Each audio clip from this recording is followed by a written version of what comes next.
반갑습니다. 소아암 희귀질환 사업 지원사업단 사업비 관리 시스템 사용자 안내를 맡게 된 신한카드의 변상지라고 합니다. 오늘은 지난 2022년부터 본격 도입되어 운영 중인 소아 희귀질환 사업단 사업비 관리 시스템의 시스템 운영 방향과 시스템에 대한 개요, 그리고 시스템 세부 기능에 대한 설명을 드리도록 하겠습니다. 특히 시스템 세부 기능에서는 협약 관리라든가 집행 관리, 정상 관리 및 상시 점검 등 단원별로 분할해서 보다 자세한 세부 기능에 대해서 사용자 이해도를 높이는 데 노력하도록 하겠습니다. 우선 첫 번째로 시스템 운영 방향에 대한 개략적인 설명을 드리도록 하겠습니다. 사업비 관리 시스템 운영 방향에 대해서는 소아희귀질환 사업단이 지난 2022년부터 사업비 카드제를 통해서 보다 투명하고 편리한 사업 관리를 진행해 왔습니다. 소아암, 소아희귀질환, 공공연구 분야 등 사업 분야에 대해서도 모두 적용해 왔는데요. 이를 통해 사업비 예산 집행, 중앙 집중 관리 및 사업비 집행 모니터링을 통해 사업비 카드 사용과 함께 증빙서류 간소화 등을 노력해 왔습니다. 특히 23년 7월부터는 집행 상시 점검 기능에 대해서 사업비 정산 전 사전 모니터링 기능을 통해 예산 집행 컨설팅 기능까지 구현하여 사용자의 편의성을 보다 효율적이고 투명성을 제고하는 데 더욱 노력해 왔다고 말씀드릴 수 있겠습니다. 다음은 시스템에 대한 개요 부분에 대해서 좀 더 자세하게 말씀드리도록 하겠습니다. 시스템 구성은 앞서 운영 방향에서 말씀드린 것과 같이 소아희귀질환 사업단의 사업비 관리 시스템에 보다 투명하고 편리한 사업비 관리를 위해서 개발이 되었습니다. 특히 실시간 모니터링 및 사업비 집행 관리의 효율성 제고와 시스템 중심으로 통한 국가연구개발 사업 통합 이지바로 시스템 체계를 기반으로 구현되어 있다는 점을 강조드리고 싶습니다. 시스템의 구축 방향성은 투명성과 효율성, 그리고 시스템의 연동 확보를 통한 실시간 모니터링 체계 확대, 투명한 자금 집행 관리, 행정업무 효율성을 통한 편의성 확대와 전자 정산 체계 확립을 통한 정산 업무 간소화에 그 역점을 두고 있다고 말씀드릴 수 있겠습니다.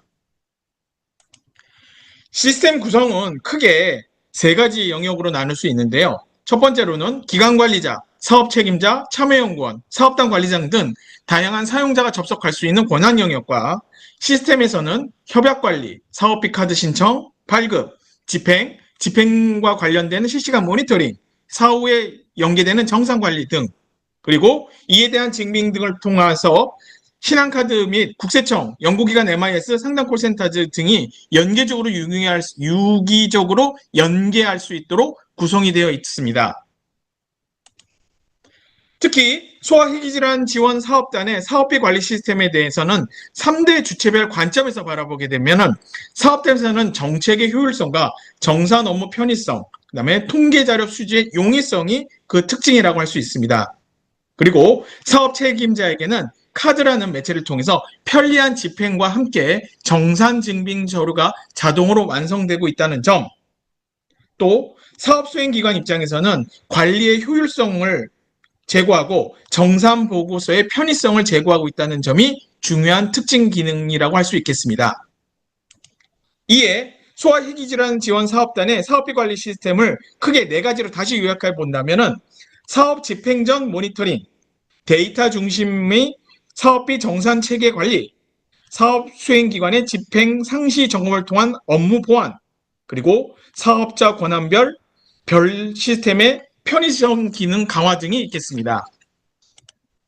사업비 집행 전 모니터링 구현의 방법은 연구기관이 혹은 사업수행기관이 시스템 전에 사전 결의 보고를 진행하는 방법을 이후에 전산상의 집행 승인을 득한 이후 기관 자체적으로 실제 자금을 이체하고 이에 대한 이체 결과를 최종 확인하고 보고 난 이후에 집행 관리 내용을 진행합니다. 이때 선보고, 후 집행, 재보고라는 3단계 업무 흐름에 대해서 나중에 모든 입력된 데이터를 근거로 해서 편리한 정산 증빙과 함께 업무 보고가 실시간으로 이루어질 수 있도록 구성이 되어 있습니다. 앞서 소아희귀질환 지원 사업단의 사업비 관리 시스템에 말씀드린 것 같이 비세목별 사업비 집행 내역과 데이터를 통한 증빙 관리가 동시에 이루어지고 있다는 점이 가장 큰 특징이며 보시는 바와 같이 각 세목, 사용 용도별로 필수 입력 정보인 결의 정보와 또 해당하는 정보에 대한 이체 관리 정보 등이 연계가 돼서 고객님 입장에서는 보다 효율적인 정상 관리 업무가 이루어질 수 있다게 구성이 되어 있습니다. 보다 자세한 부분은 뒤에 다시 한번 설명드리도록 하겠습니다. 다음은 시스템 세부 기능 중 협약 관리 업무에 대해서 말씀드리도록 하겠습니다. 소아회기질환 지원 사업단 사업비 관리 시스템 접속을 위해서는 인터넷 접속 환경 URL 주소로 https://ccrdp.rndcard.com으로 접속하시면 일반적인 인터넷 시스템 화면과 기본으로 하는 시스템 화면 구현을 지원해 드릴 수 있습니다. 그래서 회원 가입 이후에 사업비 관리 시스템 초기 화면을 볼 수 있고 또 기존에 연구비 관리 시스템을 사용했던 이력이 있으시다면 아이디 패스워드를 재사용할 수도 있습니다. 회원가입 이후에는 최초에 접속한 자에게 대해서는 개인정보 활용 동의를 위한 정보 활용 동의 화면이 인증하게 됩니다. 본 인증 화면은 개인공동인증서 혹은 개인 본인 명의 휴대폰 인증을 통해서 개인정보 활용 동의를 인증하시는 화면입니다. 개인정보 활용 동의 이후에는 본 협약과제 조회를 위해 시스템 초기 화면과 인증센터 메뉴를 활용하여 본 수행 과제를 연계합니다. 이때 본인 인증을 위해 휴대폰 번호 및 이메일 정보 인증을 통해 연계할 수 있도록 구성되어 있습니다. 다음은 카드 관리 업무와 효율성을 제고하기 위해서 사이버 데스크라는 전자민원 시스템이 있는데요. 이를 통해 카드 사용자의 민원 편의성을 제고하고 이를 통해 카드와 함께 한도 상향 각종 카드와 관련된 온라인 민원 접수 처리할 수 있도록 구현해드리고 있습니다. 다음은 전체 메뉴를 기능을 통해 구체적으로 어떠한 업무를 할 수 있는지 간략하게 말씀드린다면 시스템 소개, 협약 관리의 세부 메뉴 등을 조회할 수 있고 사업비 카드 신청, 집행 내역 입력 관리, 정상 관리 업무 메뉴 등도 구성되어 있습니다. 다음은 협약 과제 목록을 조회할 수 있는 화면입니다. 일반적으로 업무용 흐름과 같이럼 모든 과제는 과제 중심으로 구성되어 있습니다. 모든 과제는 과제 목록에서 협약 과제 목록이라는 메뉴를 통해서 조회할 수 있는데 검색 조건은 협약 연도라든지 과제 구성 구분, 그 다음에 과제 책임자, 과제명 등으로 검색을 하실 수 있습니다. 특정 과제를 선택하고 들어간 이후에는 다음과 같은 화면으로 전환이 됩니다. 해당 과제에 선택한 이유에 대해서는 과제 번호와 책임자 이름, 사업을 수행하는 기관에 대한 정보 등은 고정적으로 화면이 구현되어 있고 해당 과제의 협약 연도라든지 사업 분야, 당연도 사업 수행 기간, 총 사업 수행 기간, 책임자에 대한 기본적인 인적 사항, 그다음에 과제 유형, 집행 유형 방법 등등을 화면에서 확인하실 수 있습니다. 그리고 계좌 정보, 재원별 예산 정보, 비목별 예산 정보 등등도 조회하실 수 있도록 구성되어 있습니다. 그리고 참여 연건, 즉 협약 과제에 참여하는 인력 현황 등을 조회할 수 있는 화면이 있는데요. 이는 인건비 지급 대상 및 카드 발급 신청 대상으로 관리가 됩니다. 이에 대해서는 좀 더 자세한 내용은 후면에 다시 한번 말씀드리도록 하겠습니다. 협약 기본 정보 사항 관리는 과제 구유 번호, 연구기관명, 연구과제명, 사업 분류, 총 연구기간, 당연한 연구기간, 과제 유형 등을 통해서 조회할 수 있다고 말씀을 드렸습니다. 또한 참여연구원 관리는 인건비 관리를 필요한 필수 관리이기 때문에 사전에 등록되어야 하는 부분입니다. 특히 협약 과제 수행 중에 신규 참여 인력이나 미참여 인력으로 빠지는 인력에 대한 이력 관리를 중점적으로 관리해 주셔야 됩니다.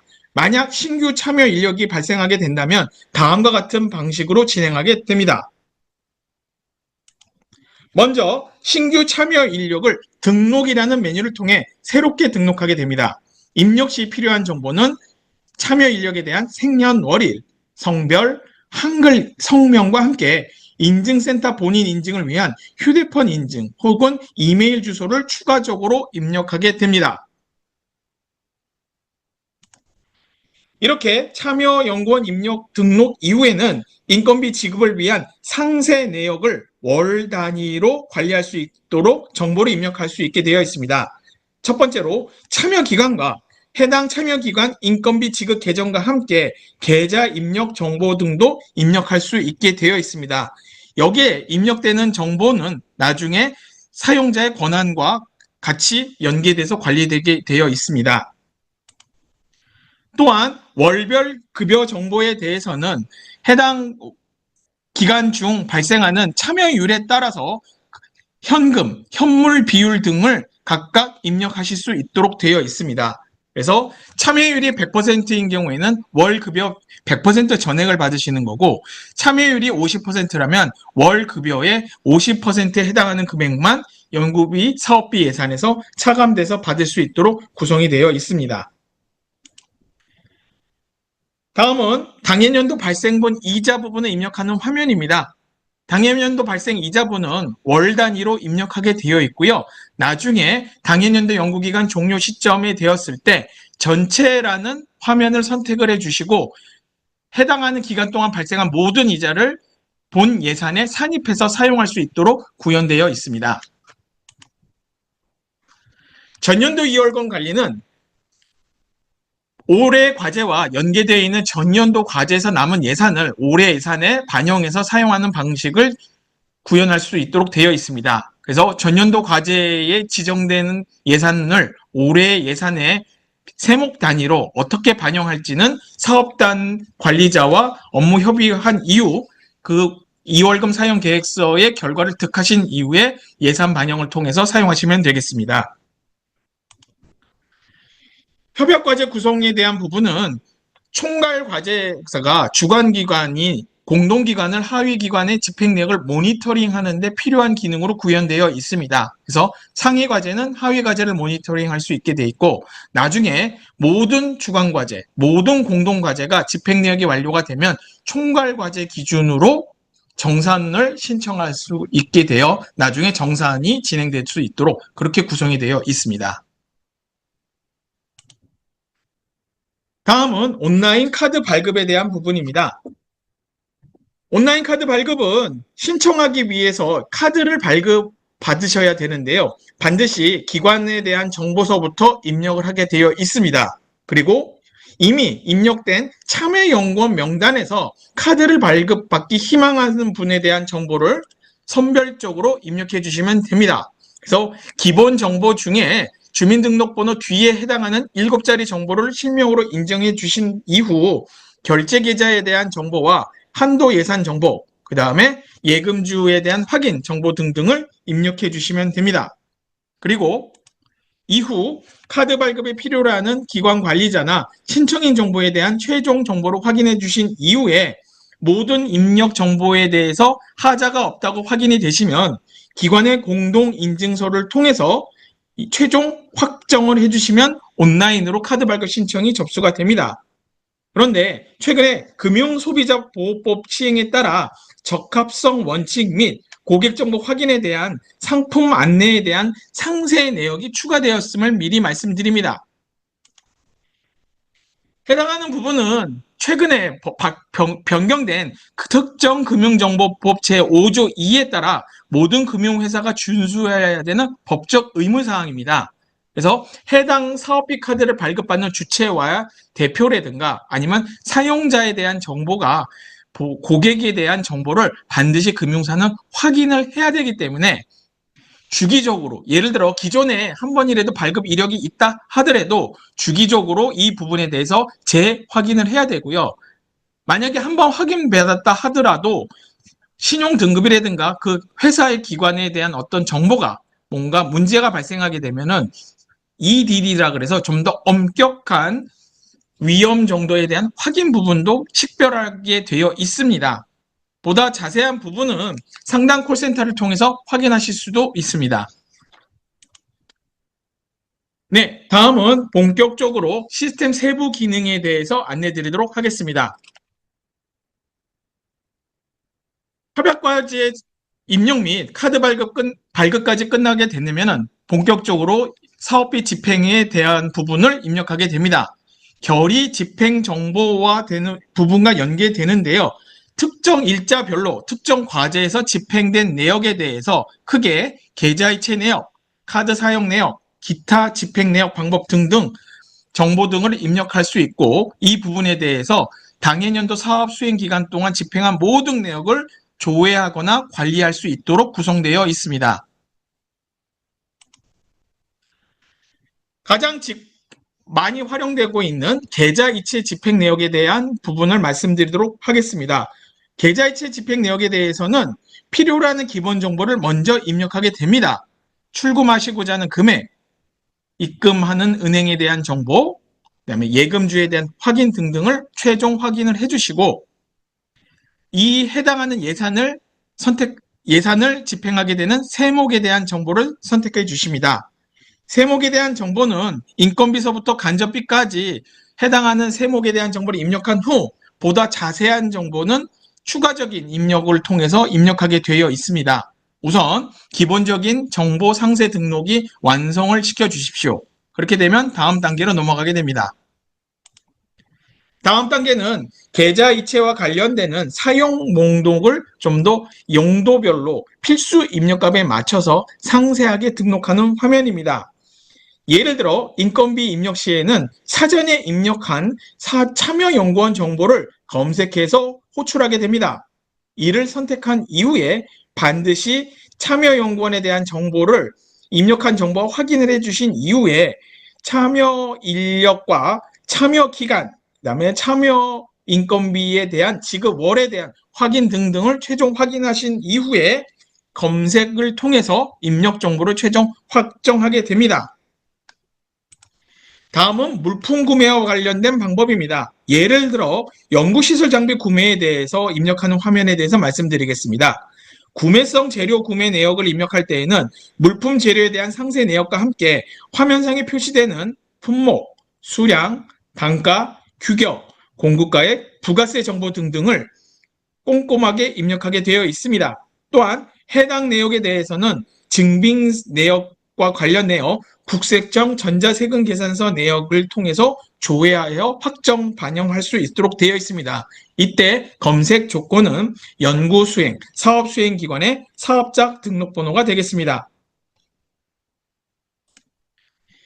지금 보시는 화면은 사용용도별 필수 입력사항에 대한 비목별, 세목별 사용용도 결의 정보에 대해서 구체적으로 보여드리고 있습니다. 예를 들어 인건비 비목에 대해서는 각 세목별 용도로 내부, 외부 인건비 등이 있는데요. 이에 대한 정보는 앞서 말씀드렸듯이 참여 인력 연구 정보에서 소속, 성명, 직급, 그다음에 연구자 등록번호 등등 기본적인 기본 정보는 모두 자동으로 완성되어 해당 정보를 호출하게 되고 있다는 점 미리 말씀드리겠습니다. 또한 물품 구매성 입력 정보에 대해서는 사용 명령으로 큰 차이는 없습니다. 그리고 특히 장비 재료비나 시약 재료 구매 및 전산 소모품 등등은 전자세금 계산서 연계가 필수 사항입니다. 그래서 증빙 서류 연계를 꼭 해주셔야 된다는 점 잊지 말아 주시기 바랍니다. 이렇게 결의 정보를 사전 입력해야 되는 정보를 모두 완성이 됐습니다. 그러면 사전 집행에 대한 결의 완료 이후에 최종 집행 결과에 대한 실질적인 집행 상태에 대한 입력 화면을 다음과 같이로 확인 완료 상태로 바꾸게 됩니다. 그러면 모든 집행 내역에 대해서 최종적으로 확정이 돼서 나중에 이 해당하는 내역에 대한 정산을 받으시면 됩니다. 이런 과정에서 본의 아니게 업무상 실수가 발생할 수도 있습니다.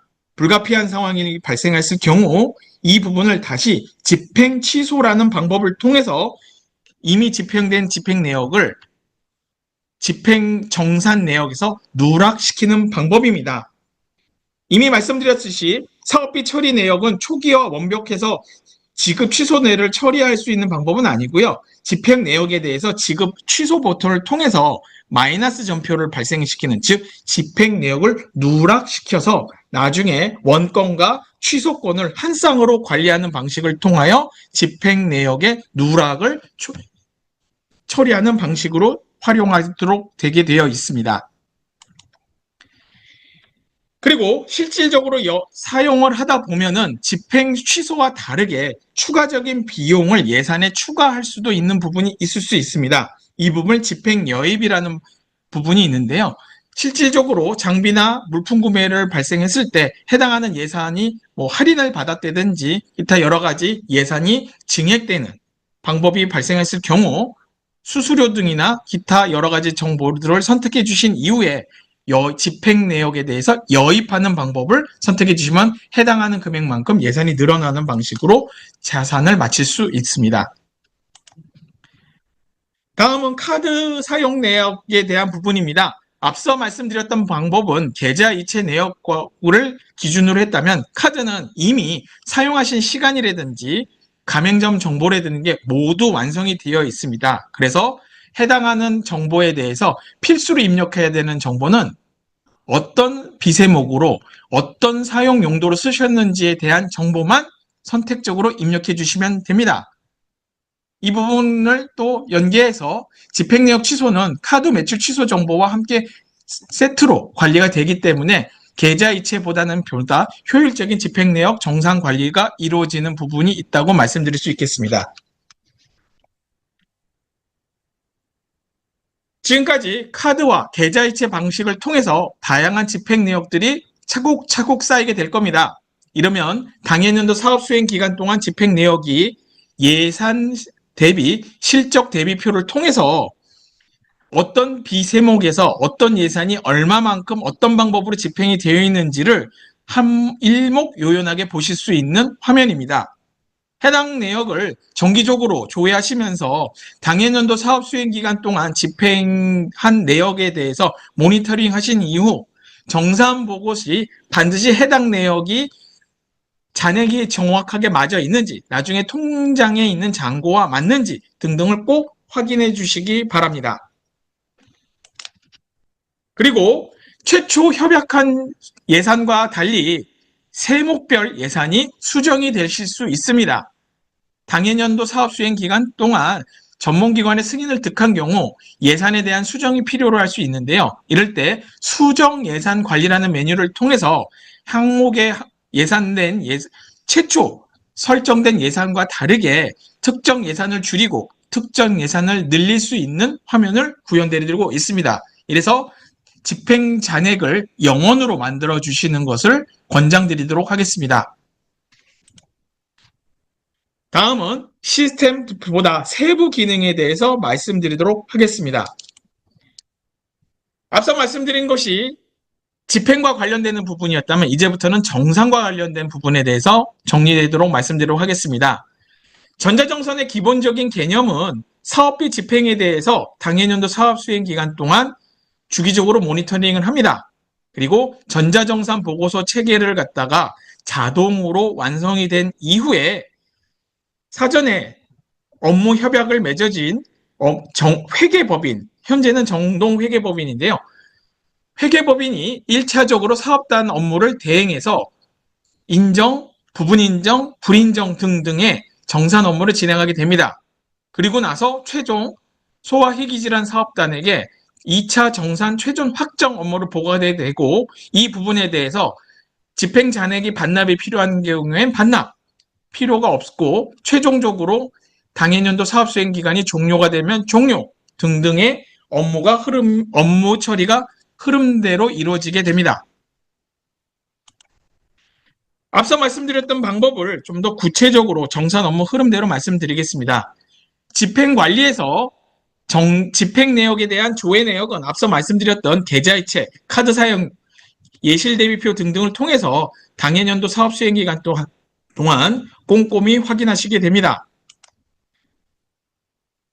잔액이 혹시라도 남아있는지, 세목별 예산은 제대로 반영되어 있는지 등등을 최종적으로 확인한 이후에 정산 보고서를 작성하게 됩니다. 사업비 사용 실적 보고서부터 사업비 이자 사용 내역서까지 필수적으로 작성하셔야 되는 정산 보고서 양식은 다 입력된 정보를 기반으로 자동 완성이 될 수 있도록 구성이 되어 있습니다. 또한 이 부분에 대한 증빙 서류들도 기관에서 정리를 하신 이후에 파일은 HWP, PDF, JPG 등등 이미지 혹은 문서 형태의 파일들만 업로드할 수 있도록 구성이 되어 있습니다. 지금 보시는 것처럼 사업 실적 보고서에 대한 양식 사례입니다. 자동으로 완성되는 부분만큼 입력된 정보에 대해서 확인을 해주시고요. 2월 사용 계획서 같이럼 자율적으로 기술하셔야 되는 부분들은 양식에 맞춰서 타이핑을 해주시고 기관장 내부적으로 승인을 득하신 이후에 보고를 해주시면 되겠습니다. 참여 인력 변경 통보서와 같은 경우도 당해년도 사업 수행 기간 동안 변경 발생 이력이 있다면 해당 부분을 입력해 주시면 되겠습니다. 또한 예산 변경 통보서 내역 등도 해당 업무와 동일하게 처리해 주시면 되겠습니다. 끝으로 당해년도 사업 수행 기간 동안 발생한 이자를 어떤 용도로 어떻게 쓰셨는지에 대한 보고서도 자동으로 양식은 완성이 되어 있고 이 부분에 대해서 자유롭게 기술한 후 확정 버튼을 눌러주시면 되겠습니다.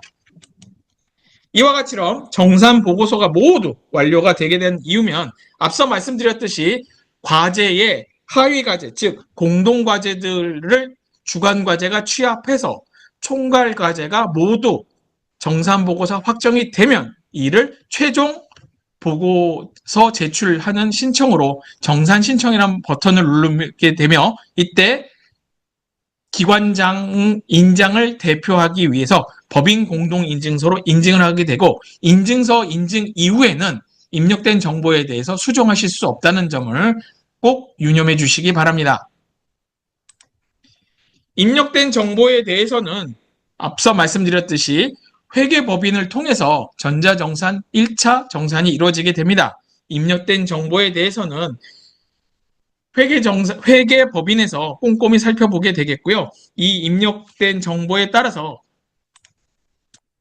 인정, 부분인정, 불인정 등등 입력과 관련된 정산과 관련되어 있는 해당 사항 부분에 대해서 소명을 요구한다든지 또 부분적으로 인정이 안 된 이유 등을 확인하실 수 있는 부분입니다. 나중에 해당 부분에 대해서 인정이 안 된 부분은 반드시 회계법인과 협의하여 해당 내역에 대해서 반드시 소명을 해주셔야 된다는 점 말씀드리도록 하겠습니다. 그리고 최종적으로 정산보고의 마지막으로 감사보고서는 위탁회계법인에서 작성을 한 이후에 최종적으로 사업단으로 정산보고서가 완성이 됩니다.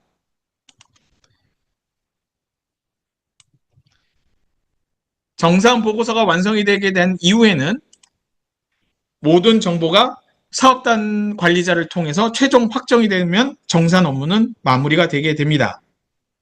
다음은 소아회기질환 사업단의 비과세 과제와 과세로 양분되는 과제에 대해서 확인하는 기능입니다. 비과세 과제는 집행력 입력 시서부터 예산 차감 시 공급가액과 부가세를 동시에 포함해서 과제 예산을 관리하는 과제들을 얘기합니다. 과세 과제는 집행 예산 입력 시 부가세를 별도로 차감 관리하여 공급가액만 예산에서 차감되는 과제들을 이야기합니다. 해당 과제에 대한 정보는 협약 과제 상세 내역에서 연도 옆에 표시가 되어 있습니다. 그래서 본인이 수행하는 과제가 면세 과제인지 혹은 비과세 과제인지 과세 과제인지를 확인한 이후 예산 집행 내역 잔액 관리를 진행해 주시면 되겠습니다. 해당하는 과세 유형 관리는 전문 사업단에서 관리하는 부분 영역이므로 최초 협약 과제 정보 조회 시 혹시라도 해당 정보가 잘못 입력되어 있을 때는 반드시 사업단을 승인을 득해서 수정하시기 바랍니다. 이와 같은 과제 구성도는 과제 구성은 과제 구성도를 통해서도 조회하실 수 있습니다.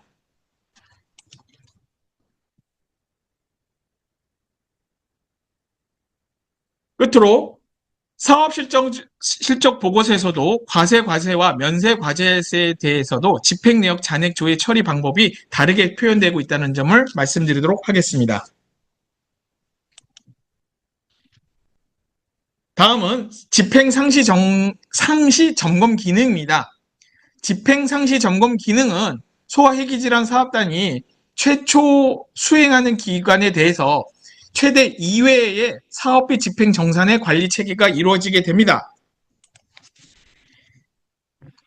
과제를 수행하는 중에 정산 시 불이익이 발생하는 걸 최소화하기 위해서 과제를 수행하는 과정에서 집행 내역에 대해서 위탁 회계법인이 집행 내역에 대해서 모니터링을 먼저 합니다.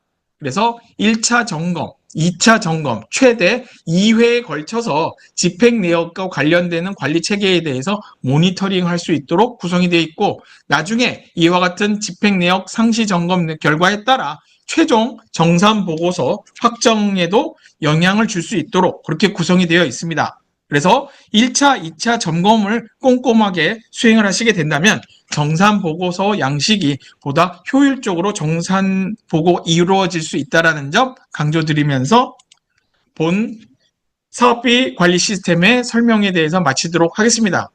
혹시라도 사업비 시스템 관리 시스템을 운영하시면서 궁금하신 사항이나 기타 여러 가지 문의사항이 있으시다면 1566-0369 소아희귀질환 사업단 사업비 관리 시스템 전담 상담 콜센터로 전화를 주시면 해당 메뉴에 대해서 설명드리도록 하겠습니다. 이상 오늘의 설명을 마치도록 하겠습니다. 감사합니다.